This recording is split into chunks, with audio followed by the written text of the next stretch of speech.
იტალიის პრემიერ-მინისტრის ადვოკატს ბრალდებები მოუხსნეს. იურისტ დევიდ მილს ქრთამის აღებასა და სილვიო ბერლუსკონის სასარგებლოდ ყალბი ჩვენების მიცემაში ედებოდა ბრალი. გავრცელებული ინფორმაციით 90-იანი წლების დასაწყისში ბერლუსკონის სასარგებლოდ მიცემული ჩვენებისთვის დევიდ მილსმა დამკვეთისგან 600,000 ევრო მიიღო. 2009 წლის დეკემბერში ბერლუსკონის ადვოკატი სასამართლომ დამნაშავედ ცნოდა მას 4 წლით თავისუფლების აღკვეთა მიუსაჯა.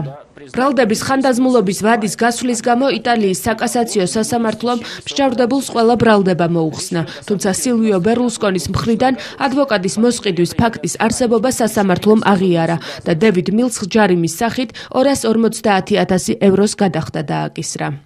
ეჭმიტანილის სტატუსით აღნიშნულ საქმეში სილვიო ბერლუსკონიც მოიაზრება. 2008 წელს მას როგორც ქვეყნის ერთ-ერთ პირველ პირს ხელშეუხებლობის იმუნიტეტი მიენიჭა, თუმცა იტალიის საკონსტიტუციო სასამართლომ ეს გადაწყვეტილება არაკანონიერად აღიარა. სასამართლო მოსმენა სილვიო ბერლუსკონის მონაწილეობით 27 თებერვალს გაიმართება.